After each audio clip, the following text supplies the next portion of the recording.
اعوذ باللہ من الشیطان الرجیم بسم اللہ الرحمن الرحیم الحمد للہ الذی نور قلوب العارفین بنور معرفتہ واثبت فؤاد انبیائہ واولیائہ بقصص الانبیاء والمرسلین واکمل ایمان المسلمین والمؤمنین بولایت علی امیر المؤمنین علیہ السلام.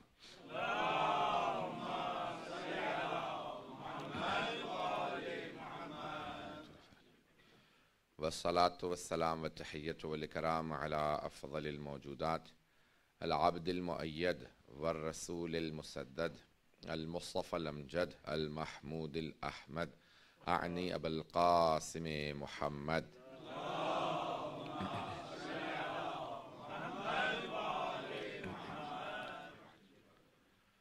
وعلى روحه ونفسه وسحره ووسیه سید الاتقیاء والاصفیاء مولا الموالی امام المتقین علی بن ابی طالب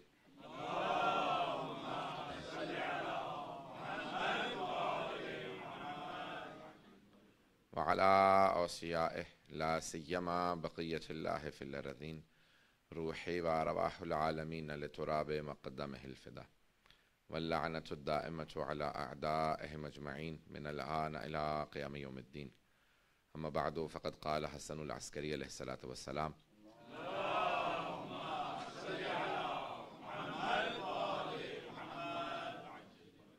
علامات المؤمن خمس صلاة 51 زیارة الاربعین التختم بالیمین تعفیر الجبین والجہر بسم اللہ الرحمن الرحیم. صلوات.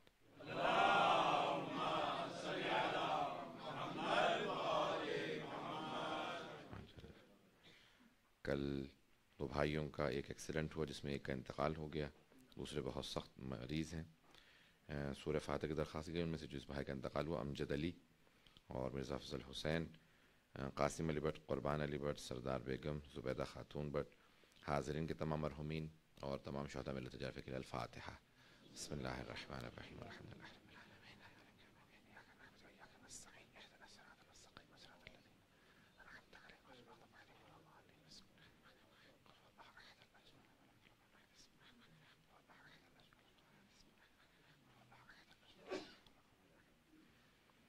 ایک ہی مومن ان کے بھائی کافی علیل عنایت حسین کے نام سے پروردگارہ بحق جناب سید الشہداء امام سجاد علیہ السلام ان کو شفاء کاملہ عاجلہ عنایت فرما. صلوات پڑھیں محمد وعلی محمد پہ.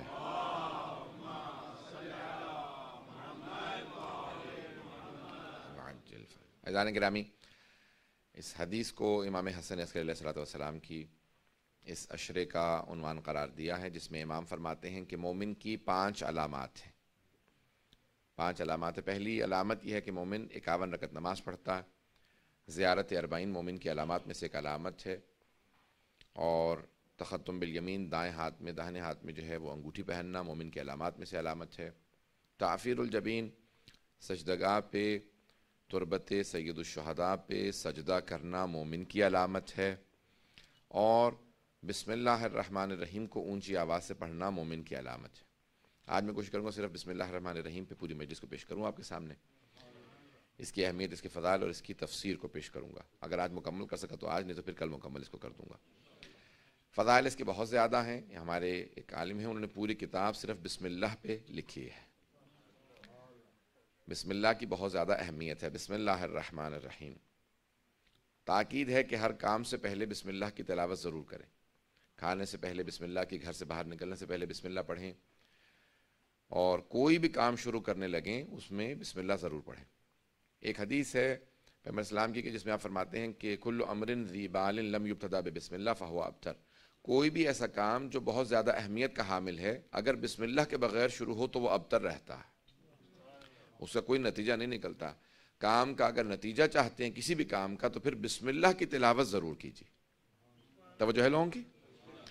تو بسم اللہ کی تلاوت کی بہت زیادہ تاکید کی گئی ہے کہ کوئی بھی اگر ایسا امر ہے جس کی آپ کے نزدیک اہمیت ہے تو بسم اللہ ضرور تلاوت کیجیے. اپنی عادت بنا لیں کہ آپ کی زندگی میں بسم اللہ جو ہے وہ زندگی کا جز ہو، زندگی کا حصہ ہو، زندگی کا ایک آپ کے پارٹ ہو. یعنی آپ کبھی بھی بغیر بسم اللہ کی زندگی بسر نہ کریں. امام علی بن موسیٰ رضا علیہ السلام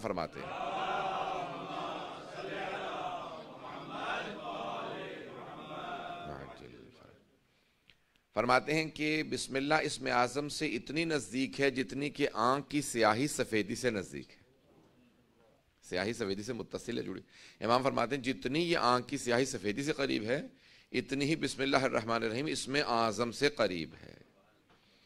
جو انسان عادت بنا لے بسم اللہ پڑھنے کی، انسان کی زندگی کے اندر ہر کام سہل ہوتا چلا جائے گا. حتیٰ بہت سے علماء کہتے ہیں کہ خود سے بسم اللہ کی تسبیح پڑھنا خود اس کے بے انتہا فوائد ہیں. میں نے خود اس کی بے انتہا اس کے اثرات دیکھیں زندگی میں اپنی، کہ جب سے عادت بنائی اس کی بے انتہا زندگی میں نے اثرات دیکھے. اگر عادت بنا لیں تو خود بخود آپ دیکھیں گے کہ کتنا، حتیٰ کار میں بیٹھنے لگیں بسم اللہ پڑھیں، ہر کام سے پہلے بسم اللہ. اتنی عادت بنا لیں کہ انسان حتیٰ جب گناہ کرنے لگے تو کہے بسم اللہ الرحمن الرحیم، تو خود بخود سوچے گا آیا میں اللہ کے نام پہ گناہ کرنے لگا ہوں. بسم اللہ آپ کو گناہوں تک سے بچائے گی.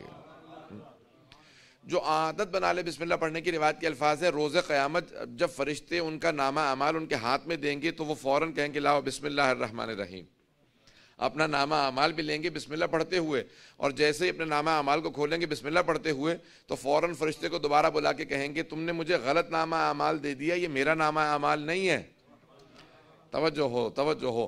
تو فرشتوں سے کہے گا انسان کہ میرا نامہ اعمال نہیں ہے، میرے تو گناہ بہت زیادہ تھے، تم نے جو نامہ اعمال دیا اس میں کوئی گناہ ہی نہیں ہے. تو وہ فرشتے پلٹ کے کہیں گے کہ کیسے ممکن ہے جب تم نامہ اعمال کو اللہ کے نام سے کھولو تو اس میں گناہ موجود ہوگا. جب تم نے اللہ کے نام سے اپنے نامہ اعمال کو کھولا تو اس کے اندر کوئی گناہ درج نہیں ہوگا. یہ بسم اللہ کی برکت ہے جس وجہ سے تمام گناہوں کو محو کر دیا گیا. حضرات کرام اپنی عادت ثانیہ بنا لیں.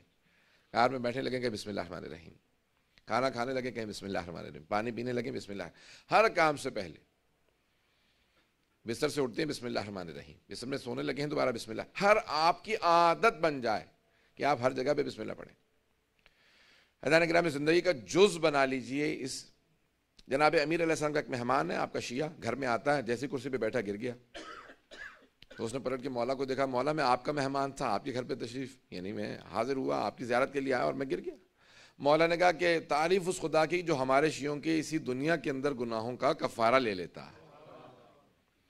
کہ مولا کس بات کا کفارہ تھا؟ آپ سے ملنے آیا تھا. یعنی اب آپ بعض اوقات بیمار ہوتے نا، زکام ہو گیا، کھانسی ہے، بخار ہے، کوئی بیماری ہوتی ہے، یہ گناہوں کا کفارہ ہے. مومن کی بیماری اس کے گناہوں کا کفارہ ہے، اس لیے بیماری سے پریشان مت ہوں، یہ بیماریاں بھی کفارہ ہیں.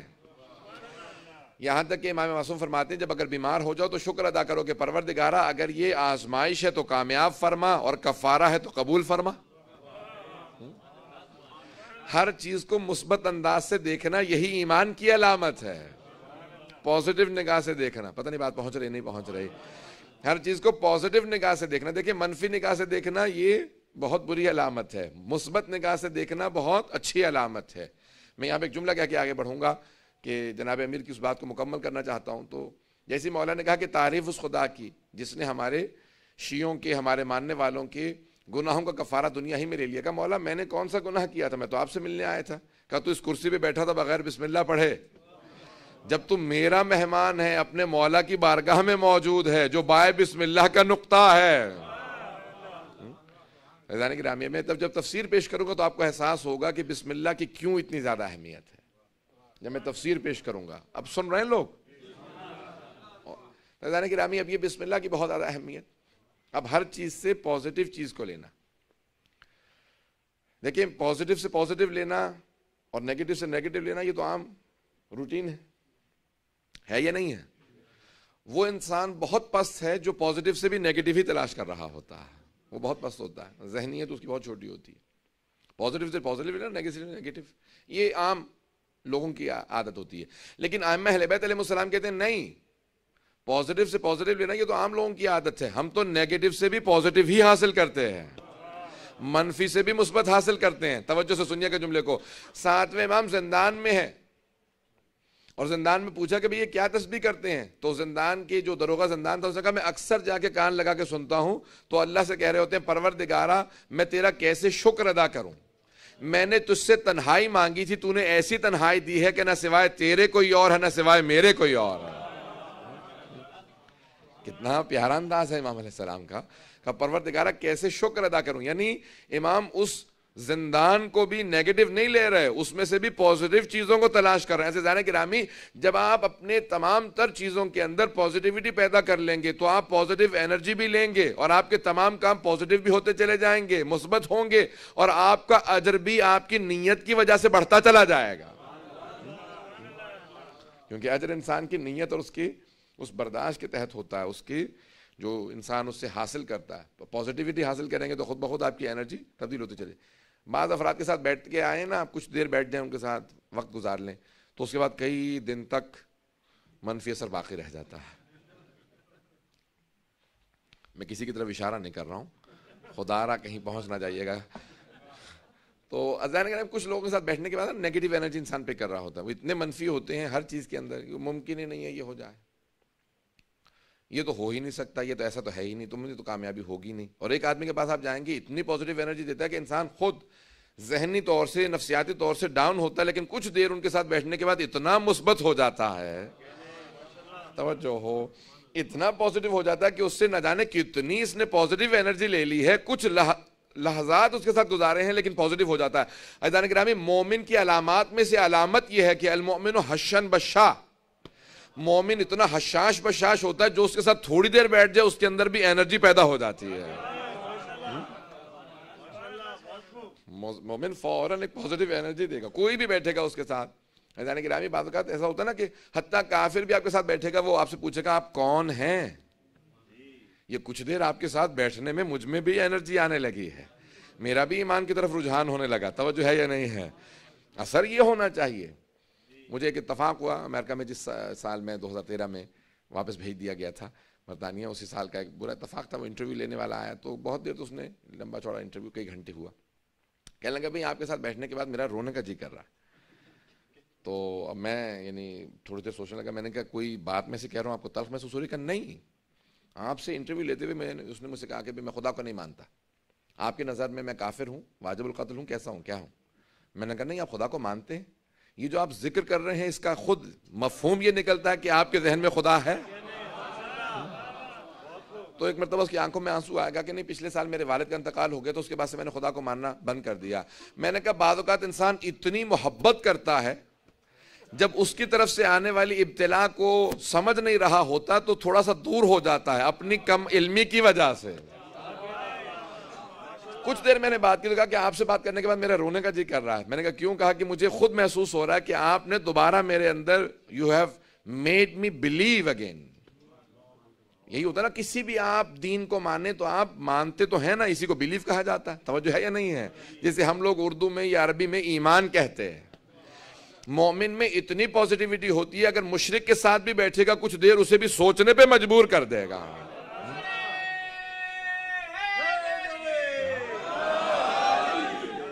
توجہ ہے ذہن کیا؟ اتنی پازیٹیو انرجی ہونی چاہیے آپ کے اندر کہ آپ کے چہرے بتائیں ہاں یہ ایمان والے آ رہے ہیں. نہیں، میں پہنچا نہیں پایا. امیر المومنین کے القاب میں سے ایک لقب ہے قائد غر المحجلین. قائد غر المحجلین، غرہ کہتے ہیں پیشانی کو. آپ نے دیکھا کہ عرب گھوڑوں کو بہت زیادہ پسند کرتے تھے، عرب گھوڑے مشہور ہیں آج بھی. اگر بالکل سیاہ یا بالکل بھورے رنگ کا، براؤن رنگ کا گھوڑا ہوتا تھا اور اس کی پیشانی پہ ایک سفید رنگ کا نشان ہوتا تھا تو اس کو بہت اعلیٰ نسل کا گھوڑا مانا جاتا تھا. یہ سفید نشان بہت اچھی علامت مانا جاتا ہے، اس کو کہا جاتا ہے غرہ. پتہ نہیں پہنچا پا رہا ہوں یا نہیں. اس ماتھے کے سفید نشان کو کہا جاتا ہے غرہ، عربی میں غرہ کہتے ہیں. اور امیر المومنین کا لقب ہے قائد غر المحجلین. جن کے روز قیامت پیشانیاں چمک رہی ہوں گی ان کے امام کا نام علی ہے.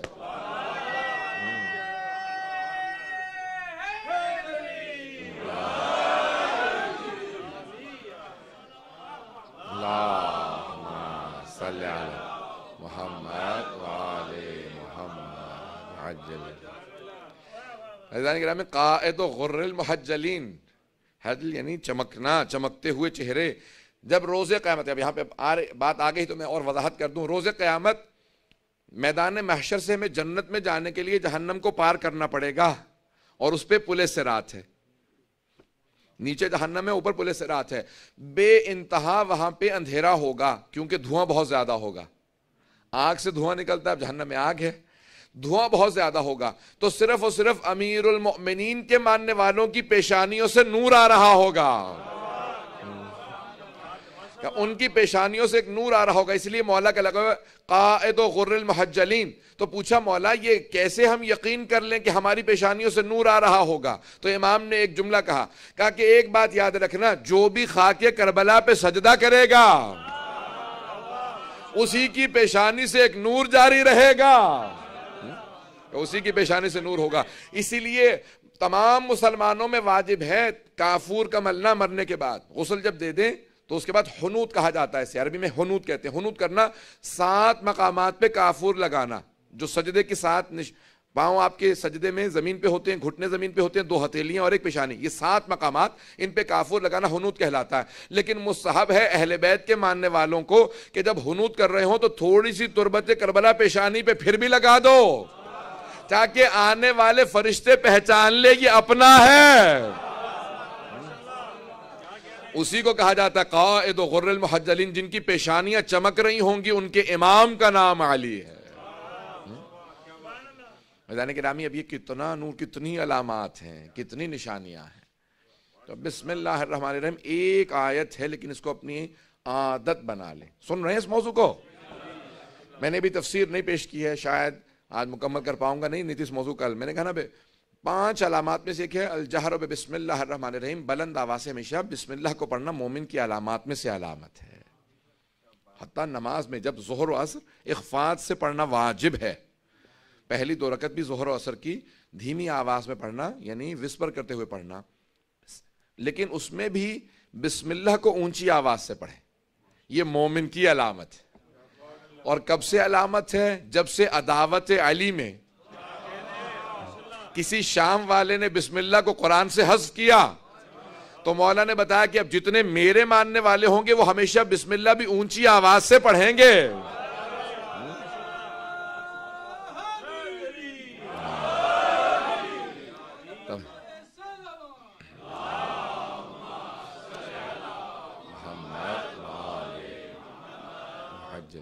توجہ ہے ذہن گرامی؟ اس کے بے انتہا فضائل و مناقب ہیں. ایک بہت بڑے استاد تھے نجف اشرف کے، ان کے پاس ایک ان کا طالب علم آیا، شاگرد آیا. آقا بہت زیادہ پریشان ہوں، اگر کوئی آپ تعویذ دے دیں.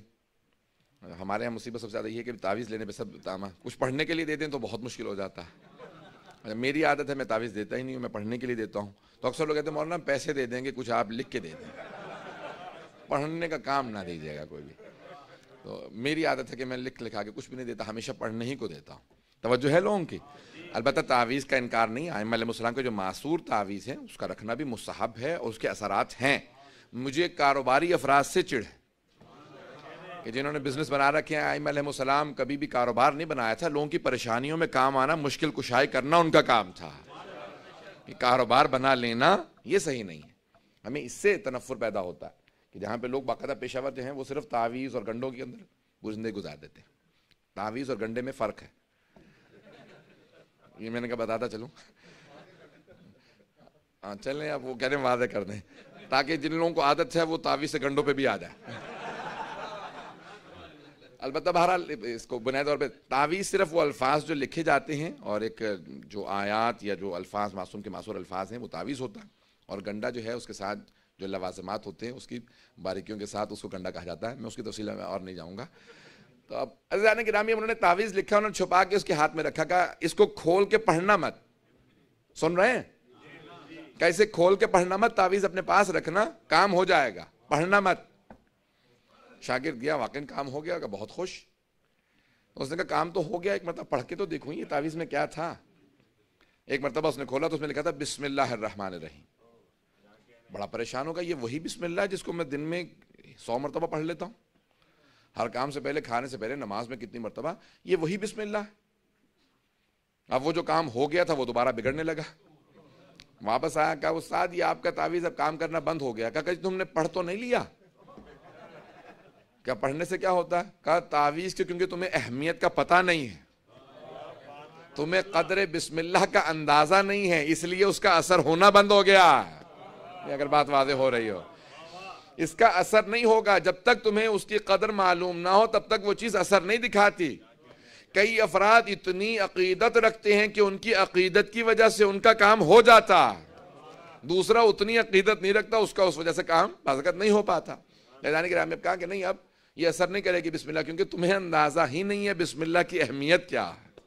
مشہور و معروف جو واقعہ ہے کہ کازمین سے کسی عالم نے تقریر کی، بیچارہ مجلس میں بیٹھا ہوا تھا، اس نے سنا کہ بھی اگر بسم اللہ ایسا اثر رکھتی ہے کہ اگر آپ دریا کو بسم اللہ پڑھ کے پار کرنا چاہیں تو پار کر لیں گے. اس نے کہا یہ تو اچھا خاصا خرچہ بچ گیا، کل سے میں دجلہ کو ویسے ہی پار کر لیا کروں گا، یہ فرات اتنا پیسہ کیوں، میں اللہ کا انتظار کروں، کشتی آئے بیٹھوں پیسے دوں پھر. تو بیچارے نے بسم اللہ پڑھی، پاؤں رکھا، دریا چلتا ہوا چلا گیا.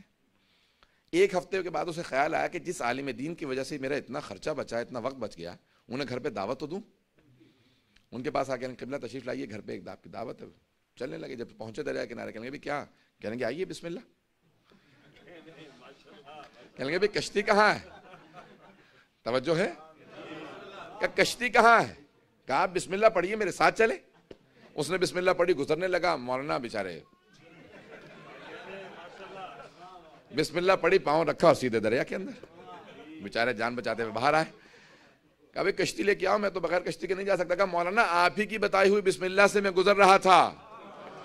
تو انہوں نے کہا کیونکہ میں صرف بیان کر رہا تھا، دل میں اثر نہیں تھا. توجہ ہو، انسان کا عقیدہ ایمان بے انتہا مؤثر ہے، اس کے تمام دعاؤں میں، اس کے تمام اعمال میں. اگر ایمان ہو تو اثر ہوتا ہے، ایمان نہ ہو تو اثر نہیں ہوتا. ایمان کیا شے ہے؟ ایمان کیا شے ہے؟ عزیزان گرامی، یہ کسی نے کہہ دیا یقین، آئیے میں صرف ایک جملہ پیش کروں گا.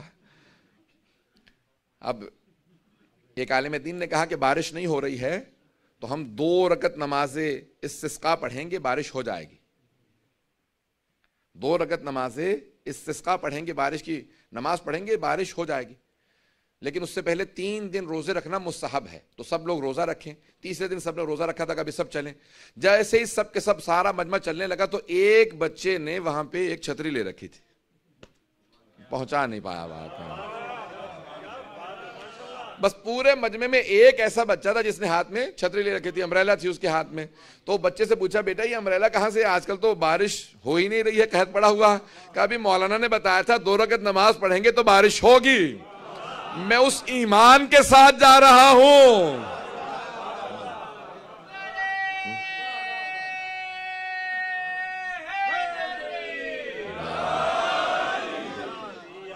توجہ ہے عزیزان گرامی؟ میں اس ایمان کے ساتھ جا رہا ہوں کہ جب ہم نماز پڑھیں گے تو بارش ہو جائے گی. عزیزان گرامی، ایمان اس کو کہا جاتا ہے جہاں پہ انسان کا ایمان یقین کے درجے پہ اور اعتماد ہو. جب آپ بچے کو اچھالتے ہیں نا ہوا میں تو وہ ہنستا ہوا واپس آتا ہے. نہیں پہنچا پا رہا. کبھی بچہ روتا کہ اس نے مجھے اچھال دیا، اگر میں گر گیا تو کیا ہوگا؟ نہیں، اسے یقین ہوتا ہے، باپ کے اوپر اتنا اعتماد ہوتا ہے یہ مجھے گرنے نہیں دے گا. اگر بچے کا باپ پہ اتنا یقین ہو، اتنا اعتماد ہو تو بچہ گرتا نہیں، ہنستا ہوا آتا ہے.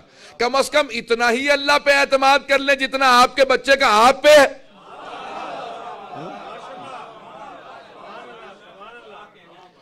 جتنا ایک بچے کا باپ پہ یقین ہوتا ہے، اعتماد ہوتا ہے کہ نہیں یہ گرنے نہیں دے گا. خداوند متعال کیسے گرنے دے گا؟ جب بسم اللہ کے ساتھ چلیں گے تو ہمیشہ اللہ پہ بھروسہ بھی رہے گا. توجہ تو ہے، لوگ پریشان تو نہیں ہو رہے ہیں؟ عزیزان گرامی، ابھی بسم اللہ الرحمن الرحیم بے انتہا اس کے فضائل ہیں. آئیں ذرا تھوڑی سی تفسیر، بلکہ اب سوچ رہا ہوں کہ فضیلت ہی پہ آج پڑھ لیتا ہوں کیونکہ تفسیر مکمل نہیں کر پاؤں گا. اگر کل اس کی تفسیر کو مکمل کر دوں گا. تھوڑے سے اور فضائل بسم اللہ کے پیش کر دوں. عزیزان گرامی، بے انتہا فضائل ہیں. علماء میں بہت مناقب لکھے ہیں. اس کے 5 کلمات ہیں، ذہن میں رکھ لیجئے گا. بسم اللہ کے 5 کلمات ہیں. عربی میں کلمہ کہتے ہیں اسم کو یا فعل کو یا حرف کو. کلمے کی 3 قسمیں ہیں. کلمہ انگلش میں آپ لوگ کہتے ہیں ورڈ. 3 اقسام ہیں، ناؤن ہے، ورب ہے، پارٹیکل ہے.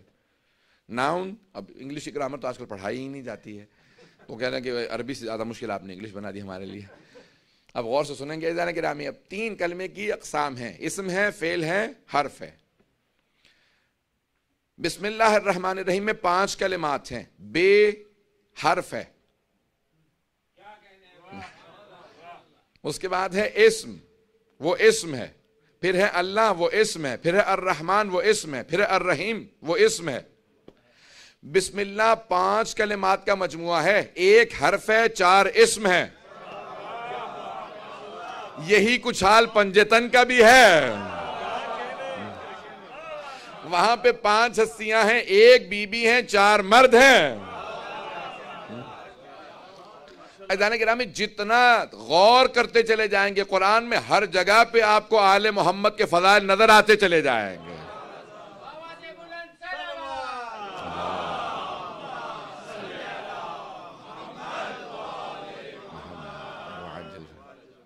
سننا پسند فرمائیں گے نا؟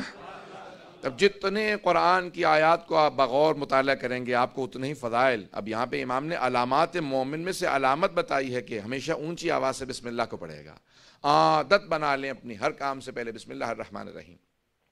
یہ جو آپ الفاظ ادا کرتے ہیں، ایک بہت بڑے جاپانی غیر مسلم سائنسدان نے ایک تحقیق کی ہے، بہت سے لوگوں کے ذہن میں ہوگی، آپ لوگوں نے شاید انٹرنیٹ پہ دیکھی ہو۔ تو اب اس نے کہا کہ میں جتنے الفاظ ہیں ان کا اثر کیا ہوتا ہے ہمارے کھانے پینے پہ، تو اس نے پانی کے اوپر تحقیق کی ہے۔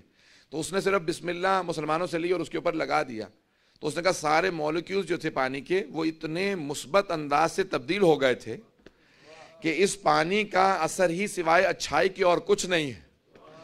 اور جب میں نے اسی کے اوپر شیطان کا نام لکھا تو کہا بھئی تمہارے نزدیک سب سے زیادہ مبغوض شے کیا ہے؟ کسی نے کہا شیطان ہے، کسی نے کچھ جانوروں کے نام دیے، اگر پہنچ رہے ہوں لکھ دیے، کہا کہ یہ نام لکھ دو، تو اس کے بعد بالکل پانی کے اثرات مختلف ہو گئے۔ کہا کہ اس پانی کے پینے کا اثر انسان کی اپنی روح پہ، نفس پہ، اس کے جسم پہ بہت منفی ہے، اور جب بسم اللہ لکھ لیتے ہیں تو اس کا اثر مثبت ہے۔ لکھنے کا یہ اثر ہے، اور اگر کوئی پڑھ کے پانی کو پیے گا تو اس کا اثر کیا ہوگا؟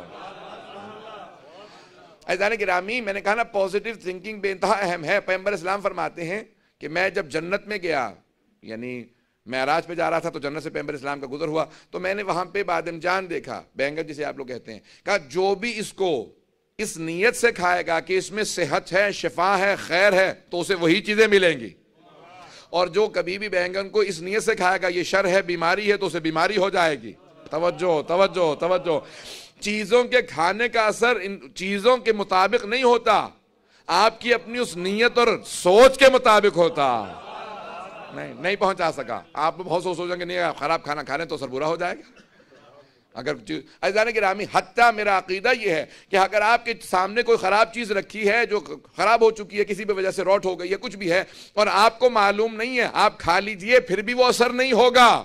لیکن اگر آپ نے اچھا کھانا بھی کھا رکھا ہو، کوئی آپ کو کہہ دے کہ کھانا خراب ہو گیا تھا، اگر آپ نے نہیں بھی بیمار ہونا ہوگا تو بیمار ہو جائیں گے، کیونکہ ذہن میں آ گیا ہے کہ کھانا خراب تھا۔ بھائی بات پہنچ رہی ہے نہیں پہنچ رہی؟ اسی لیے اثر یہ ہے کہ تبرک سید الشہداء ضرور حاصل کرو، کیونکہ منسوب ہے حسین ابن علی سے۔ اب یہ ایمان بھی لائے گا، صحت بھی لائے گا، برکت بھی لے کے آئے گا، کیونکہ حسین سے منسوب ہے۔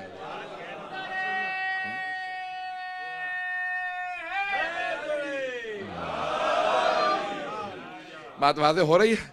شہید الثقیف نے ایک واقعہ اپنی کتاب میں لکھا، آئیے ذرا اس کو واقعے کو پیش کرتا ہوں، جب تک نتیجہ نہ دوں تو آپ خود غلط نتیجہ نہ لے لیجیے گا۔ شاید میری مجلس جو میں نے اب تک پڑھی ہے، جو شروع سے موجود ہیں، وہ اچھا نتیجہ فوراً لینے میں کامیاب ہو جائیں، اور اگر پریشان میں نے چہروں کو دیکھا تو پھر میں خود وضاحت کر دوں گا۔ کہ ایک زائر جا رہا تھا کربلا، جیسے اس وقت زائرین کی کثرت سے ملینز کی تعداد میں ایران سے جا رہے ہیں، اس وقت پاکستان، دنیا بھر سے جا رہے ہیں لوگ عراق، تو کربلا کے راستے میں تھے، اصفہان سے قافلہ چلا، ایک بستی میں رکا، ایک نابینا آدمی تھا، اس نے کہا کہ مجھے فلاں آدمی کا عالم دین کا پتہ بتائیے، مومن کا، ایک مومن تھا، عالم نہیں تھا، ایک عام سادہ مومن تھا، کہا بھئی مجھے صرف خاک کربلا لا دینا، خاک شفا لا دینا، نابینا ہوں میری بینائی آ جائے گی، مجھے خاک شفا لا دینا میری بینائی آ جائے گی۔ وہ مومن چلا گیا، وہاں پہ جانے کے بعد مصائب میں زیارت میں مصروف رہا، خاک شفا لانا بھول گیا۔ جب واپس پہنچا اسی مقام پہ تو اسی مومن کی آواز آئی، وہ تلاش کر کے وہ میرے لیے اس مومن نے خاک شفا لانی تھی، وہ کہاں ہے؟ بہت پریشان ہوگا، میں کیا جواب دوں گا؟ کبھی بیچارہ اس کی بینائی تو ویسے بھی نہیں آنی تھی، پتہ نہیں سوچ رہے ہیں یا نہیں؟ اپنے طور پر سوچ لگا اس کی بینائی تو ویسے بھی نہیں آنی تھی، اسے کیا پتا چلے گا نابینا آدمی ہے، میں اس کو کہیں سے بھی، اس نے فوراً خاک اٹھایا کہ اس نے کہا یہی خاک شفا ہے، توجہ، تو اس نے فوراً ہاتھ میں لکھا ہے حسین ابن علی آپ کی عظمتوں کو سلام، یہ میں آپ کی خاک اپنی آنکھوں میں لگا رہا ہوں آپ کی محبت و عشق کی وجہ سے. اور اس نے آنکھوں میں لگائی, بینائی آ گئے. وہ بہت پریشان ہوا, کہا تمہاری بینائی کیسے آ گئی؟ کہا رہے تو خاک شفا خود لایا ہے. توجہ ہو عزیزان گرامی, اب خاک شفا نہ بھی ہو, اگر حسین کا نام ہو تو اثر وہی دکھائے گی جو خاک شفا کا اثر ہوگا.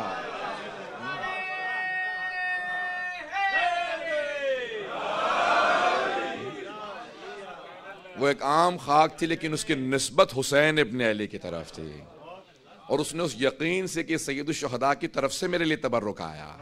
عزیزان گرامی, آپ کا یقین و ایمان بے انتہا اہمیت رکھتا. پتہ نہیں بات پہنچ رہی ہے نہیں پہنچ رہی؟ گھبرا تو نہیں رہے ان باتوں سے؟ انسان کا اپنا عقیدہ, ایمان, یقین اس کی اپنی زندگی میں بے انتہا مؤثر ہے, بے انتہا مؤثر ہے. عزیزان گرامی, اب آئیے ذرا, اب زیادہ میں پریشان نہ کر دوں, ایک دو باتوں کو پیش کرنا بہت ضروری ہے آج کی سمجھ. اگر تھوڑا سا وقت بھی زیادہ لوں تو. عزیزان گرامی, بے انتہا آپ کا ایمان بہت مؤثر ہے. مجھے اب تک نہیں بھولتا, میرے بچپنے میں میرے دادا دادی دونوں, دادا عالم سے, دادی ذاکرہ تھی, مجالس پڑھتی تھیں, تو اکثر ہمارے پاس جو منتیں پوری کرنے والے آتے تھے 7 محرم سے زیارات پہ, تو اکثر جو خواتین گھر میں خواتین کا عشرہ ہوتا تھا, میں چھوٹا تھا تو میں دیکھتا تھا اکثر اہل سنت ہیں, شیعہ نہیں ہوتے اس میں, یعنی شیعہ ہوتے تھے بہت زیادہ زیارات پہ آتے تھے, لیکن منتیں پوری کرنے والے اکثر اہل سنت ہوتے تھے. اب یہ جن لوگوں کو تجربہ ہے وہ تو پہنچ گئے ہیں, جن کا نہیں ہے وہ پریشان ہو رہے ہیں. سن لیجیے گا بات کو نتیجے سے پہلے. تو اب اکثر اس میں اہل سنت زیادہ ہوتی تھی خواتین جن کی منتیں پوری ہوتی تھیں. تو اب بہت سی شیعہ خواتین وہ شکایت کرتی تھی ہماری دادی مرحومہ سے کہ ہم لوگ منتیں مانتے ہیں, ہماری منتیں پوری نہیں ہوتی. بعض کا 2-2, 3-3 سال, 4-4 سال میں منتیں پوری ہوتی ہیں, ان کے پہلے ہی سال کے اندر منت پوری ہو جاتی ہے.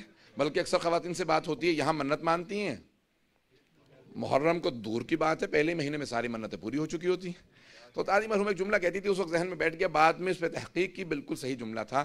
تو وہ اکثر کہتی تھی کہ نہیں, یہ جب آتی ہیں تو یہ آزمائش کی غرض سے آتی ہیں کہ واقعاً آیا ائمہ اہل بیت میں اتنی طاقت ہے, تو ائمہ بتاتے ہیں ہاں ہمارا مقام کیا ہے, کہ ان کی منتوں کا پورا ہونا اس لیے ضروری ہے کیونکہ یہ عقیدہ نہیں رکھتے کہ تم اپنے ہو, تم ماننے والے ہو. ائمہ جانتے ہیں یہ جائے گا تو جائے گا کہاں. بھئی بات پہنچ رہی ہے نہیں پہنچ رہی؟ یہی مرحوم علامہ امینی نے اپنی کتاب میں لکھا. مرحوم علامہ امینی صاحب الغدیر, جن کی 20 جلدوں پہ الغدیر ہے, 11 جلدیں چھپی. ان کا پاؤں خراب تھا, 35 سال سے الغدیر لکھ رہے تھے. میں نے واقعہ سنا رکھا تھا, اشارہ کر کے آگے بڑھوں گا.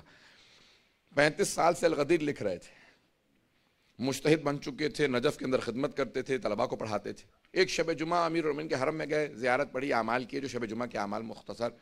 گھر جانے لگے تو دیکھا کہ ایک مومن آیا ہے یا جو بھی تھا, کوئی ایک بیچارہ جس کا پاؤں خراب تھا, چلتا ہوا آیا, کہا کہ یا علی صبح تک میرا پاؤں ٹھیک ہو جائے, نہیں تو میں آپ کو ماننا چھوڑ دوں گا. انہوں نے کہا اس طرح سے مانگ رہا ہے مولا سے جیسے کوئی ادھار دے کے گیا وہ تھا. اتنی جسارت سے, نہ بغیر پاؤں صاف نہیں, اس کا مطلب ہے وضو نہیں کیا اس نے, اس طرح سے مانگ رہا ہے. اب دیکھیں بہت سے لوگ جو زیادہ پڑھ جاتے ہیں تو ان کے ادب و آداب تبدیل ہو جاتے ہیں. بہت سے جو بیچارے نہیں پڑھ پاتے ان کے آداب بالکل مختلف ہوتے ہیں, ان کے اندر سادگی بہت زیادہ ہوتی ہے. پتہ نہیں بات پہنچ بھی رہی ہے یا نہیں. اب وہ اپنے آداب سے اب کچھ بھی نہیں کہا, پوری رات اس کو آبزرو کرتے رہے. جا رہے تھے کہ میں رک گیا دیکھنے کے لیے کہ اس کا پاؤں ٹھیک ہوتا ہے یا نہیں ٹھیک ہوتا. کہ پوری رات میں تو قرآن پڑھتا رہا, اسی کو دیکھتا رہا, دیکھا بھائی سو رہا ہے, نہ کوئی دعا, نہ قرآن, نہ کوئی تسبیح, پتہ ہی نہیں سے آداب کیا ہیں حرم کے. کہ میں اپنے پوری طور پہ سوچتا رہا کہ اس کو آداب ہی معلوم نہیں حرم کے. زری کے قریب بیٹھا ہوا سو رہا, مکروہ ہے وہاں پہ سونا, باہر جا کے سو جاؤ. کہا میں اپنے طور پہ جتنے مستحبات تھے سوچ سوچ کے اس کو سرزنش کر رہا تھا. صبح اٹھنے جیسی اذان ہوئی, نہ فجر پڑی نہ کچھ, چل کے دیکھا پاؤں ٹھیک ہوا یا نہیں ٹھیک ہوا. تو پاؤں ٹھیک ہو چکا تھا. کہ فوراً زری پہ گیا, کہا یا علی شکریہ میرا پاؤں ٹھیک ہو گیا, خدا حافظ جا رہا ہوں. کہ اس کا پاؤں ٹھیک ہو گیا, لیکن میرا دل ٹوٹ گیا کہ 35 سال سے حرم کی خدمت کر رہا ہوں, توجہ کیجیے گا. کہ لیکن میری جرت نہیں تھی کہ میں مولا سے شکوہ کر سکتا. اگر بات پہنچا پاؤں, علامہ امینی صاحب الغدیر کا میری جرت نہیں تھی کہ میں مولا سے شکوہ کر سکتا کہ مولا میرا پاؤں ٹھیک نہیں ہوا. لیکن بات ایک ذہن میں آ گئی کہ 35 سال سے میں الغدیر لکھ رہا ہوں, میرا پاؤں خراب ہے لیکن آج تک کبھی ٹھیک نہیں ہوا. مجتہد بنا, ساری زندگی نجف میں گزار دی, کبھی وطن واپس نہیں گیا. کہا یہ بس کہاں مولا کو سلام کیا, نماز پڑھی اور فوراً گھر چلا گیا. کہا جب ساری رات جاگتا رہا تو صبح کو تھوڑی دیر کے لیے سویا. فوراً جب میں سویا تو خواب میں امیر المومنین کی زیارت ہوئی. مولا تشریف لائے کہا کہ جہاں تک الغدیر کا تعلق ہے تو میرا حق ہے کہ تو الغدیر لکھے. نہیں پہنچا سکا جملہ. مولا نے کہا میرا حق ہے کہ تو لکھے, دوسروں میں صلاحیت نہیں کہ میری ولایت کا دفاع کر سکے. اے عبدالحسین امینی, اللہ نے تجھے اتنا علم دیا ہے, تو دفاع کر سکتا ہے میری ولایت کا. میرا حق ہے کہ تو میری ولایت کا دفاع کرے اور ایک ایسی کتابیں لکھے جس میں میری ولایت کا دفاع ہو. توجہ ہو کہ میرا حق ہے کہ تو میرے دفاع میں لکھے. ایک کا دوسرے, جہاں تک تیری اس پاؤں کے تعلق ہے, اللہ نے اس کا آخرت میں تجھے بدل دے رکھا ہے, تو جانتا ہی نہیں ہے بیماریوں پریشانیوں کا آخرت میں بدل کیا ہوتا ہے. اگر اندازہ ہوتا تو کبھی دعا نہ مانگتا. اور تیسری بات, اگر تو اس آدمی کی طرح سے مجھے کہہ بھی دے تب بھی تیرا پاؤں ٹھیک نہیں کروں گا.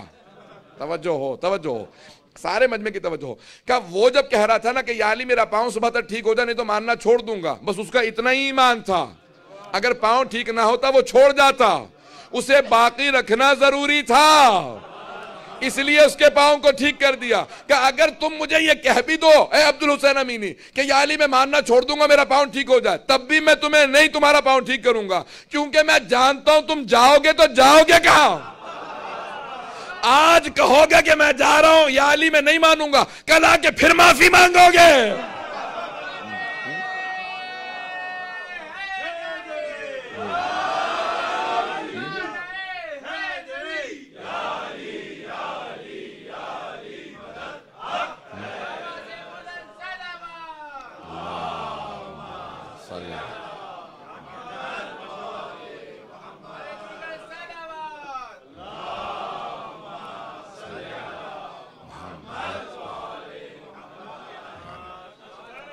توجہ ہے نا.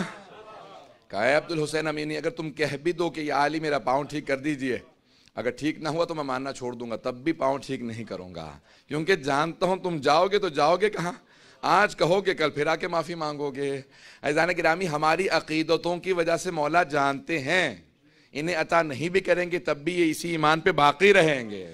اس لیے کبھی پریشان نہ ہوا کیجیے. بعض افراد بہت زیادہ پریشان ہو جاتے ہیں. ابھی کسی نوجوان نے لکھا کہ میں بہت بیمار ہوں اور تیسری مرتبہ جا رہا ہوں, مجھے شفا نہیں مل رہی ہے. میں نے کہا پریشان مت ہو, پریشان نہیں ہونا چاہیے کبھی بھی. عزیزان گرامی, یہ امیر المومنین بہتر جانتے ہیں کسے کس موقع پہ کس چیز کو عطا کرنا. یہاں پہ ایک جملہ کہہ رہا ہوں. ایک بچہ اکثر جو ہے نا گھر میں کہہ دیتا آگ رکھی ہے مجھے ہاتھ لگانا ہے. باپ اور ماں جانتے ہیں کہ نہیں اسے ہاتھ نہیں لگانے دینا,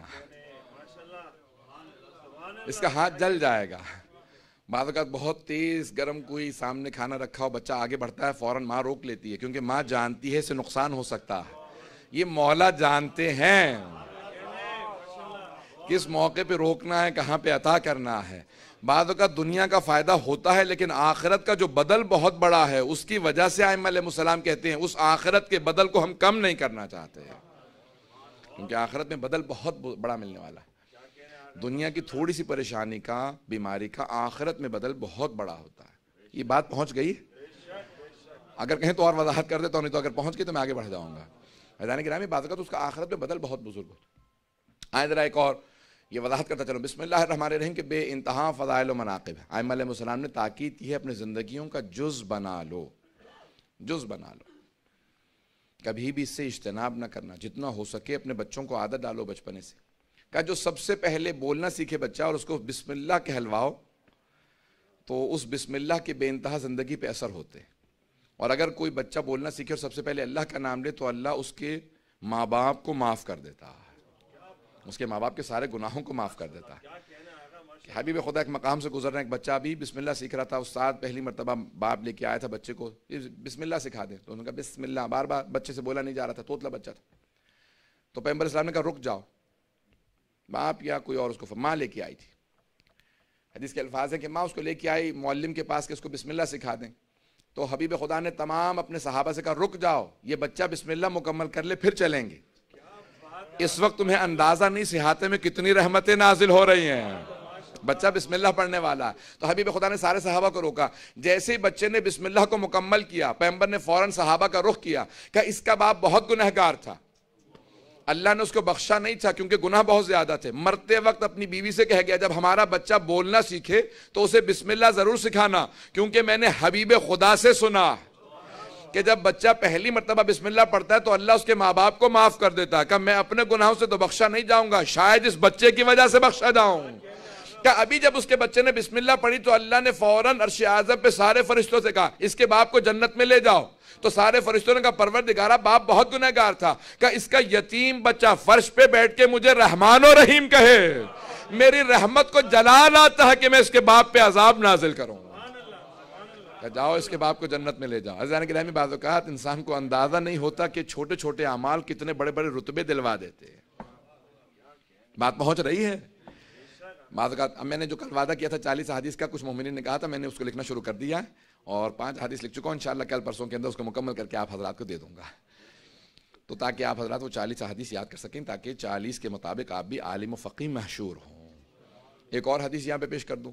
حبیب خدا فرماتے ہیں کہ اگر کسی کو میرے کسی بھی امتی کو میرے سے کوئی حدیث نسبت دے کے بیان کر دی جائے، اگر میں نے نہیں بھی کہی اور میرا کوئی بھی ماننے والا اس لیے اس کام پہ عمل کرے کیونکہ اس نے یہ سنا ہے کہ حبیب خدا نے فرمایا، تو اسے وہی اجر ملے گا جس نیت سے اس نے کیا ہے. نہیں پہنچا سکا. اگر کسی نے یہ سنا کہ مجھے جنت مل جائے گی اور میں نے نہیں کہا تھا، پیغمبر فرماتے ہیں کہ پھر بھی اللہ اسے جنت دے گا کیونکہ اس نے میری محبت کی خاطر، میری حدیث کی خاطر اس عمل کو انجام دیا تھا. عزیزان گرامی، کتنا وسیع ہے اللہ کا نظام. آج کی اس پوری مجلس کے اندر میں نے اسی پازیٹیوٹی کو آپ کے سامنے پیش کرنے کی کوشش کی ہے کہ آپ پازیٹیوٹی رکھیں تو انسان بے انتہا چیزیں حاصل کرتا ہے. جو اچھا حسن ظن رکھے گا اس کے ساتھ ویسا ہی سلوک ہوگا جیسا وہ اللہ سے عقیدہ رکھے گا. پیغمبر اسلام سے کسی نے کہا یا رسول خدا، وہ آپ کا صحابی بہت بیمار ہے. کہاں کئی دن سے میں نے دیکھا نہیں، چلو اس کی عادت کے لیے چلتے ہیں. ابھی کیا بات ہے، اتنے بیمار کیسے ہو گئے؟ کہا یا رسول خدا کوئی بات ہی نہیں ہے اور مجھے خود سمجھ نہیں آ رہا کیوں اتنا بیمار. کہا کہیں تم نے اپنے خلاف کوئی بد دعا تو نہیں کر لی؟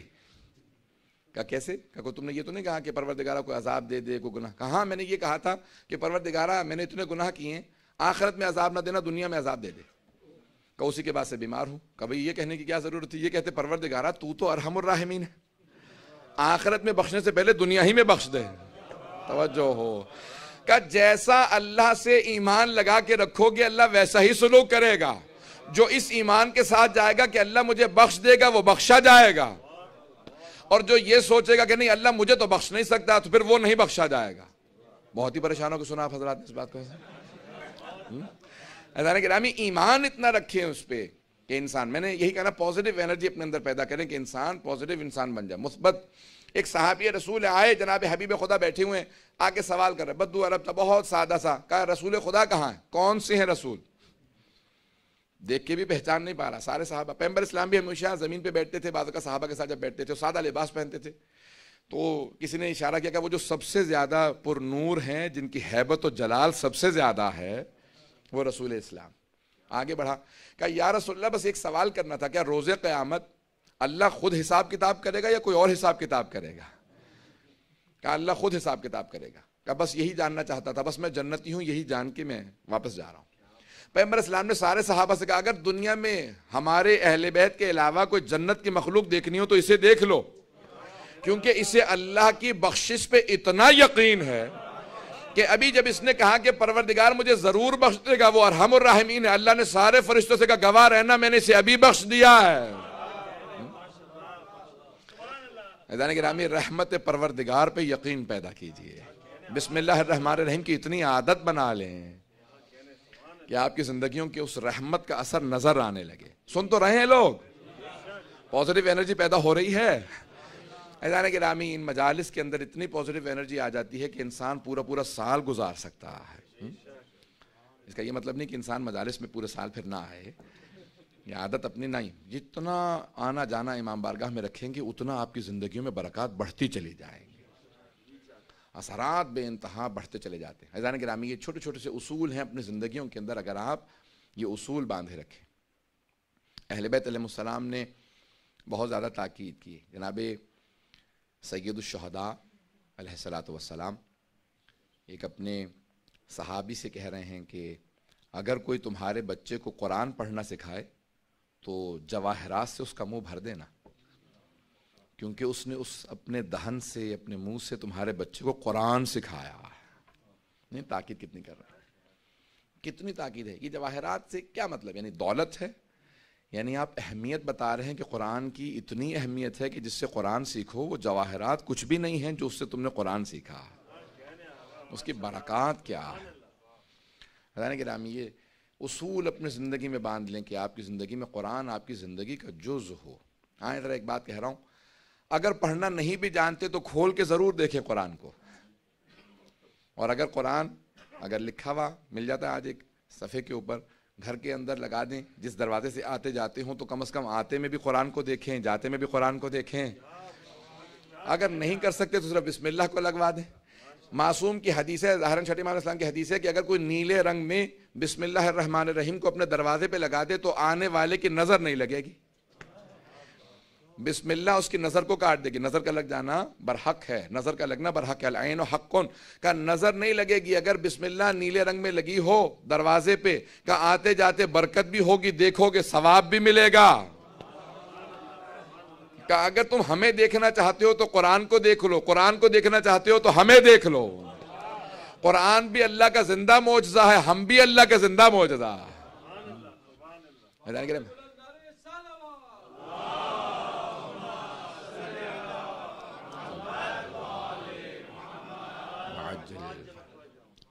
اب میں نے وعدہ کیا تھا کہ میں آج تفسیر بھی پیش کروں گا، اس لیے کیونکہ اب میں کل انشاءاللہ تفسیر بسم اللہ کو پیش کروں گا کہ کتنے اس کے فضائل و مناقب ہیں، کہ اس کے اگر فضائل و مناقب ہی کو پڑھا جائے تو عزیزان گرامی ایک اشرا کم ہے کہ بسم اللہ کی کیا اہمیت ہے.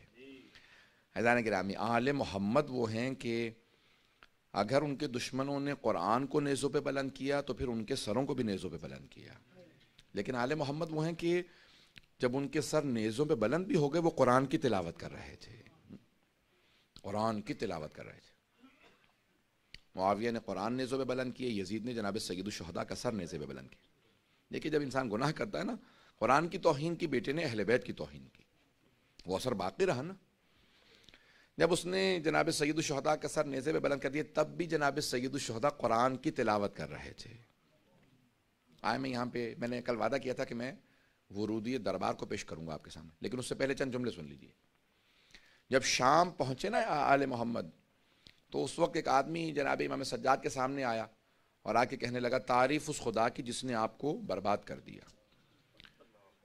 یعنی طنز کرنے لگا. امام نے جملہ سنا اور ایک مرتبہ آیت تطہیر کی تلاوت کی تو اس نے فوراً پلٹ کے کہا قیدی یہ آیت تو آل محمد کی شان میں نازل ہوئی ہے، آپ نے اس آیت کی تلاوت کیوں کی ہے؟ امام نے فوراً آیا مودت کی تلاوت کی، آیت تطہیر کی تلاوت کے بعد آیت مودت کی تلاوت کی. اللہ صلی اللہ علیہ وسلم. اس نے کہا قیدی یہ آیت بھی آل محمد کی شان میں نازل ہوئی. امام نے اس کے بعد آیا ولایت کی، آیا اولی الامر کی، 7 آیات کی تلاوت کی. بہت پریشان ہوا، کہا قیدی یہ جتنی آل محمد کی شان میں آیات نازل ہوئی ہیں آپ ان کی تلاوت کر رہے ہیں. امام نے کہا تو ابھی بھی نہیں پہچانا ہم کون ہیں؟ ابھی بھی نہیں پہچانا؟ کہا آپ کون ہیں؟ کہا جانتا ہے رسول خدا کی بیٹی کون تھی؟ کہا ہاں ایک ہی تو رسول خدا کی بیٹی تھی. کہا ان کے بیٹے حسین کا نام سنا ہے؟ کہا حسین ابن علی کو کون نہیں جانتا، جوانان جنت کے سردار ہیں. کہ وہ جو سر سامنے جا رہا ہے نا وہ حسین ابن علی کا. کہا ہمیں تو بتایا گیا باغیوں کا قافلہ آیا. کہا آپ کون ہیں؟ کہا میں حسین کا بیٹا علی ہوں، انا علی ابن الحسین، میں علی ابن حسین ہوں. اب وہ تڑپ کے رونے لگا. شیعہ نہیں تھا لیکن آل محمد کی ولا رکھتا تھا، محبت رکھتا تھا. رونے لگا، تڑپ کے رویا. امام کے قدموں کو چومنے لگا. کہا کیا میری توبہ قبول ہو سکتی ہے؟ میں نے بھی آپ کی اتنی گستاخی کی شان میں، کیا میری توبہ قبول ہو سکتی ہے؟ امام نے کہا ہاں تیری توبہ قبول ہو سکتی ہے، میں ضمانت دیتا ہوں تیری توبہ قبول ہے. میں نے تجھے معاف کیا، میرے خدا نے معاف کیا، لیکن ایک شرط ہے، جہاں جانا وہاں لوگوں کو بتانا یہ باغیوں کا نہیں آل رسول کا قافلہ ہے، یہ آل رسول کا قافلہ. رونے لگا، ہر ایک کو بتانے لگا. کہا لوگوں انہیں پتھر مت مارو، یہ پتھروں کے لائق نہیں ہے، یہ آل رسول ہے. آپ جانتے ہیں وہاں پہ امام سجاد نے ایک جملہ کہا سید الشہداء کے سر سے. اونٹنیوں پہ بیبیاں سوار آ رہی تھی، لوگوں کے ہاتھوں میں پتھر تھے، مجمع عام تھا. یزید نے لوگوں کو بلا رکھا تھا، ہر آدمی پتھر مارتا تھا اور کہتا تھا کہ یہ باغیوں کا قافلہ آیا ہے. امام سجاد نے ایک جملہ کہا بابا قرآن کی تلاوت شروع کر دیں.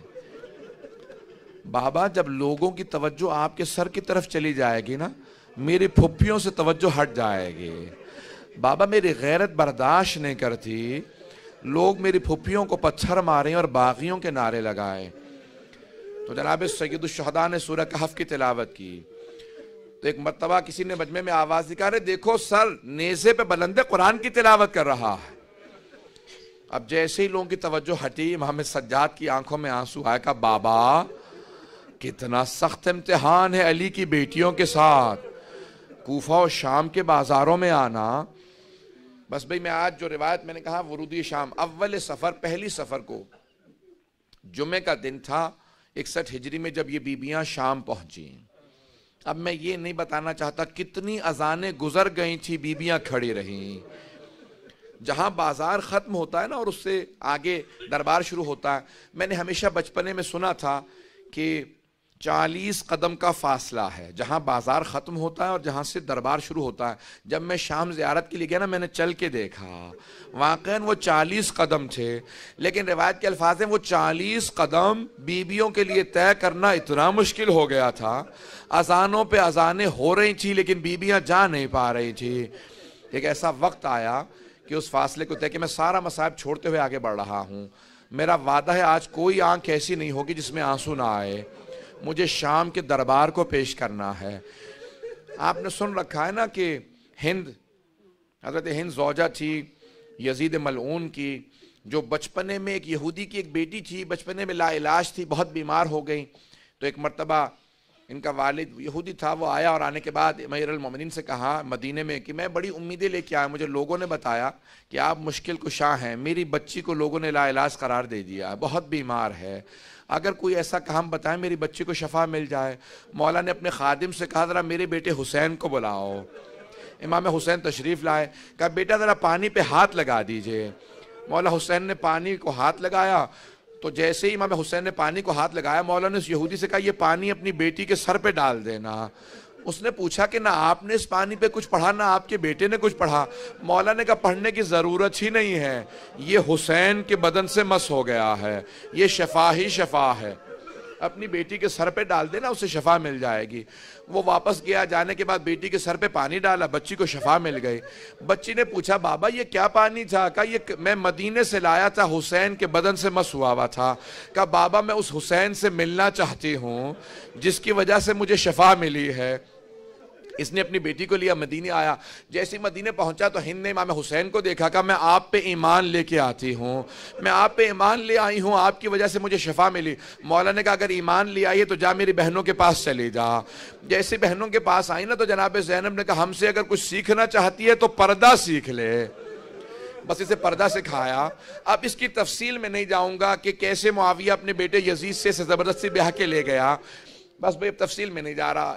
جب ہند چلی گئی نا شام، تو ہند کو پتا تھا کہ مجھے امام حسین کی وجہ سے شفا ملی ہے، تو اب یہ ہمیشہ مولا کی نظر دلاتی رہتی تھی، سلامتی کی دعائیں مانگتی رہتی تھی، پروردگارہ میرا مولا حسین سلامت رہے، میرے مولا کے بچے سلامت رہیں، ہمیشہ مولا کی سلامتی کی نظر دلاتی تھی۔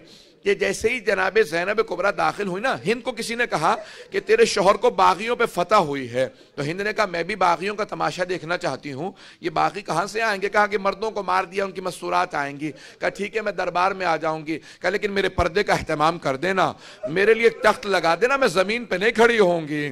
تخت پہ آ کے کھڑی ہو گئی، اس نے برقع لے رکھا تھا لیکن نقاب باریک تھا، دور سے جناب زینب کی نگاہ پڑی، ہند کھڑی ہے، بی بی تڑپنے لگیں، فوراً پلٹ کے جناب ام کلثوم سے کہا ام کلثوم پہچانا سامنے کون ہے؟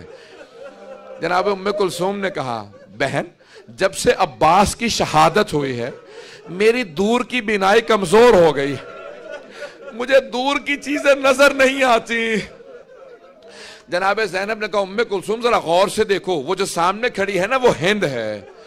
کہا بی بی کون سی ہند؟ جسے ہم نے پردہ سکھایا تھا؟ کہا ہاں جسے ہم نے پردہ سکھایا تھا۔ اب جناب ام کلثوم نے کہا بی بی جسے ہم نے پردہ سکھایا تھا وہ تو پردے میں ہے لیکن ہم پردے میں نہیں ہیں۔ اب ایک مرتبہ بیبیاں چلی ساری بیویوں نے سر جھکا لیے تاکہ کہیں ہند کا سامنا نہ ہو. سر جھکائے ہوئے بیویاں گزر رہی تھی کہ ایک مرتبہ ہند نے تخت پہ کھڑے کھڑے جناب زینب سے سوال کیا, من ای بلاد انتم, آپ لوگ کون سے شہر کی رہنے والی ہیں؟ جناب زینب نے سر جھکائے جھکائے کہا, نحن من بلاد المدینہ, ہم مدینہ شہر کے رہنے والے ہیں. ایک مرتبہ ہند تخت سے اتر کے زمین پہ آ گئی. اب جناب زینب سے رہا نہ گیا, کیا بات ہے, تو تخت سے کیوں اتر آئی ہے؟ کہ بی بی مدینے والوں کے احترام میں مدینے والوں کا بہت احترام کرتی ہوں, میں بہت تعظیم کرتی ہوں. ایک مرتبہ ہند نے کہا کہ بی بی آپ مدینے والوں کو جانتی ہیں؟ بی بی نے کہا ہاں جانتی ہوں. کہا بی بی اگر میں پوچھوں تو بتائیں گی وہ خیریت سے ہیں؟ کہا کس کا پوچھنا چاہتی ہے؟ کہا بی بی میرے مولا حسین مدینے میں رہتے ہیں, میں اپنے مولا کی خیریت دریافت کرنا چاہتی تھی, میرے مولا خیریت سے ہیں؟ بی بی نے کوئی جواب نہیں دیا, بس ایک اور سوال کیا کہ اور کس کا پوچھنا چاہتی ہے؟ کہ بی بی میرے مولا کا ایک بیٹا ہے, نام سجاد ہے, غیرت کا پیکر ہے. بی بی نے کہا اور کس کا پوچھنا چاہتی ہے؟ کہ بی بی میرے مولا کا ایک اور بیٹا ہے, نام علی اکبر ہے, ہم شکل پیغمبر ہے, بہت خوبصورت ہے. بی بی نے کہا اور کس کا پوچھے گی؟ کہا بی بی میرے مولا کا ایک بھائی ہے, نام عباس ہے, وفا کا پیکر ہے, وہ بھی بہت خوبصورت ہے. ایک مرتبہ جناب زینب نے پلٹ کے کہا, ہند اپنے مولا کی بہنوں کا نہیں پوچھے گی؟ ہند نے کہا خبردار بی بی, ان کے نام نہ لینا, وہ علی کی بیٹیاں ہیں, یہ شرابی کا دربار ہے, ان کے نام اس دربار میں نہ لینا. جناب زینب نے سر اٹھا, کہ ہند ذرا غور سے دیکھ, میں زینب ہوں, یہ میرے ساتھ ام کلثوم, وہ رباب, وہ سکینہ, وہ رقیہ. ہند تڑپنے لگی, کہ بی بی اتنا سب کچھ ہو گیا, عباس کہاں تھا؟ ایک مرتبہ جناب زینب نے اشارہ کیا, وہ سامنے سر دیکھنا شروع کر, وہ جو قیدی کھڑا ہے وہ سجاد ہے, وہ جو سر رکھے ہیں وہ پہلا سر حسین کا. ایک مرتبہ ہند نے اپنے سر سے برقع اتارا, دوڑتی ہوئی مجمع عام میں آ گئی اور کہا, یزید یہ تو نے کیا کیا؟ تو علی و بطول کی بیٹیوں کو مجمع عام میں لے آیا. تاریخ کے الفاظ ہیں, روایت میں لکھا کہ یزید ایک مرتبہ تخت سے اٹھا اور اپنی ابا کو اتار کے ہند کے سر پہ رکھا. کہا ہند یہ تو نے کیا کیا؟ مجمع عام میں بغیر برقعے کے آ گئی. ہند نے ابا کو اتار کے زمین پہ پھینکا, کہو یزید جن کی ماں کا جنازہ رات کی تاریکی میں اٹھا تھا, جس خاندان نے ہمیں پردہ کرنا سکھایا, تو انہیں بغیر پردے کے دربار میں لے آیا. الا لعنت اللہ علی القوم الظالمین. وَسَيَعْلَمُ الَّذِينَ ظَلَمُوا أَيَّ مُنْقَلَبٍ يَنْقَلِبُونَ. سب ہاتھوں کو بلند کریں گے, میں مختصر سے دعا کراؤں گا. پروردگارا, واسطہ اس لحظے کا جب جناب زینب کبریٰ بیبیوں کے ساتھ قیدی بنی کھڑی تھی, یزید بیبیوں کی طرف اشارے کر کر کے پوچھتا تھا, یہ کون کون بیبیاں ہیں؟ اس مقام پہ امام سجاد نے خطبہ دیا, پھر جناب زینب نے پہلے خطبہ دیا امام سجاد نے. جب امام سجاد نے خطبہ دیا تو یزید نے کہا جلاد سے کہ ان کا سر قلم کر دو. جیسے جلاد آگے بڑھا نا, پروردگارا واسطہ اس لحظے کا جب جناب زینب کبریٰ بہت تیزی سے آگے آئیں, اپنے سر کو امام سجاد کی گردن پہ رکھ دیا کہ یزید خبردار ہاتھ مت بڑھانا, میں نے اپنے مرحوم بھائی سے وعدہ کیا تھا میں سجاد کی حفاظت کروں گی, جب تک میں زندہ ہوں سجاد کو کچھ ہونے نہیں دوں گی. یزید نے جلاد سے کہا کہ اس خاتون کو بھی قتل کر دو. جیسے ہی سنا نا کہ اس خاتون کو قتل کر دو, جناب فضہ بہت تیزی سے آگے آئیں, دونوں ہاتھ پھیلا کے جناب زینب کے سامنے کھڑی ہو گئیں کہ یزید خبردار زینب پہ ہاتھ نہ اٹھانا, میں نے زینب کی ماں سے وعدہ کیا تھا جب تک میں زندہ ہوں زینب پہ آنچ نہیں آئے گی. یزید نے جلاد سے کہا اس بوڑھی خاتون کو بھی قتل کر دو. جیسے کہا نا بوڑھی خاتون کو قتل کر دو, جناب فضہ سے رہا نہ گیا. بی بی نے سر اٹھایا, کہو حبشی غلامو تمہاری غیرت کو کیا ہو گیا, میں تمہارے قبیلے سے ہوں, ایک غیر آدمی میرے پہ ہاتھ اٹھائے تم کھڑے دیکھتے رہو گے؟ 200 غلاموں نے تلواریں کھینچ دی، کہا یزید ہم بغاوت کر دیں گے اگر ہمارے قبیلے کی خاتون پہ ہاتھ اٹھا، اگر تیرے جلاد نے مارا تو ہم بغاوت کر دیں گے۔ یزید نے کہا سب کو رہنے دو۔ اب جناب زینب سے رہا نہ گیا، بی بی نے فوراً مدینے کا رخ کیا اور رو کے کہا نانا ذرا آ کے دیکھو، اماں کی کنیز فضہ کے اتنے ماننے والے ہیں، نانا آپ کی نواسی کا آج کوئی بھی نہیں رہا۔ بی بی بہت تڑپیں۔ جب بھی بی بی زیادہ مصائب میں آتی تھی تو رسول خدا کو یاد کرتی تھی، بلند آواز سے واہ محمدہ واہ جدہ، ہمیشہ رسول خدا کو پکارتی تھی، نانا ذرا آ کے دیکھو آپ کے نواسے حسین کا کیا ہوا، میں پیش کروں گا مصائب کو۔ پروردگارہ واسطہ اس لحظے کا امام زمانہ کے ظہور میں تعجیل فرما، پروردگارہ دشمنان اہل بیت کو نیست و نابود فرما، داعش کو، طالبان کو، آل سعود کو غارت فرما، مؤمنین کی حفاظت فرما، ہمارے مقامات مقدسہ کی حفاظت فرما پروردگارہ، خصوصاً نجف و کربلا کی، کاظمین کی، سمرہ کی، بلد کی، شام کے تمام روضوں کی حفاظت فرما۔ آج نائجیریا میں دوبارہ 40 کے جلوس پہ حملہ ہوا، کربلا کے اندر بھی ایک بم کا دھماکہ ہوا، پروردگارہ اور بہت سے مقامات پہ بہت سے واقعات ہوئے، تمام مومنین کی حفاظت فرما، دشمنان اہل بیت کو نیست و نابود فرما، خصوصاً جہاں جہاں پہ بھی آل سعود دہشت گردی کروا رہے ہیں پروردگارہ، آل سعود اور ان کے ماننے والوں کو غارت فرما پروردگارہ، جنت البقیع جنت معلیٰ کو دوبارہ تعمیر ہوتا دیکھنا نصیب فرما پروردگارہ، جس بی بی کے صدقے میں آج پوری دنیا میں چراغ ہے، جناب سیدہ کی قبر پہ چراغ جلانے کی اجازت نہیں ہے، امام زمانہ کو بہت صدمہ ہے اپنی دادی کی ٹوٹی قبر کا، پروردگارہ واسطہ جناب سیدہ کی عظمتوں کا، واسطہ اس بی بی کے پہلو شکستہ کا، ہمیں دوبارہ جنت البقیع تعمیر ہوتا دیکھنا نصیب فرما پروردگارہ، اس وقت دنیا کے حالات خراب ہیں، ظلم کا خاتمہ فرما، جتنے مومنین بے اولاد ہیں سب کو اولاد عنایت فرما، پریشان حالوں کی پریشانیاں دور فرما، بیماروں کو شفائے کاملہ عاجلہ عنایت فرما، ہم سب کے گناہان کبیرہ و صغیرہ معاف فرما، ہم سب کی عاقبت بخیر فرما، ہم سب کو زندگی میں سید الشہداء کی بار بار زیارت نصیب فرما، آخرت میں ان کی شفاعت نصیب فرما پروردگارہ، ہمارے ناسوں کو جناب سیدہ کے رومال میں جگہ عنایت فرما، اس امام بارگاہ کو ترقی عنایت فرما، خدمت کرنے والوں کے توفیقات میں اضافہ فرما، جو پروجیکٹ شروع ہوا اس کو پائے تکمیل تک پہنچا پروردگارہ، جو ہاتھ بلند نے کسی کو رد نہ فرما، اپنی بارگاہ سے کسی کو نا امید نہ لوٹا پروردگارہ، نہ جانے لوگ تیری بارگاہ میں کیا کیا امیدیں لے کے آئے ہوں گے پروردگارہ، لوگ امام حسین علیہ السلام سے کتنی امیدیں لگا کے آتے ہیں پروردگارہ، کسی کو نا امید نہ لوٹا پروردگارہ، جو جو آپ کی دعائیں ہیں سب اپنی اپنی دعائیں حاجات کو پیش کر دیجیے گا، خصوصاً جتنے افراد نے مجھ سے التماس سے دعا کی ہے، مجھے سب کے نام نہیں یاد رہتے پروردگارہ، بہت سے لوگوں نے التماس سے دعا کی، سب کی دعائیں مستجاب فرما، خصوصاً وہ ماں باپ جو اپنے بچوں کی طرف سے پریشان ہیں، خصوصاً وہ ماں باپ جو اپنے بچیوں کی رشتوں کی طرف سے پریشان ہیں، ان سب کی پریشانیاں دور فرما پروردگارہ، جہاں جہاں مومنین بسیں سب کے جان مال عزت آبرو کی حفاظت فرما، ہمارے جتنے بھی جوان امتحان دے رہے ہیں ان کو ان کے امتحانوں میں کامیاب فرما، ہمارے جتنے بھی مستورات ہیں ان سب کے پردے کی حفاظت فرما پروردگارہ، پاکستان کے، افغانستان کے، عراق کے، شام کے، بحرین کے، یمن کے، کشمیر کے حالات خراب ہیں، سب کی حفاظت فرما ربنا تقبل منا انک انت السمیع العلیم بحق محمد وآلہ الطیبین الطاہرین المعصومین۔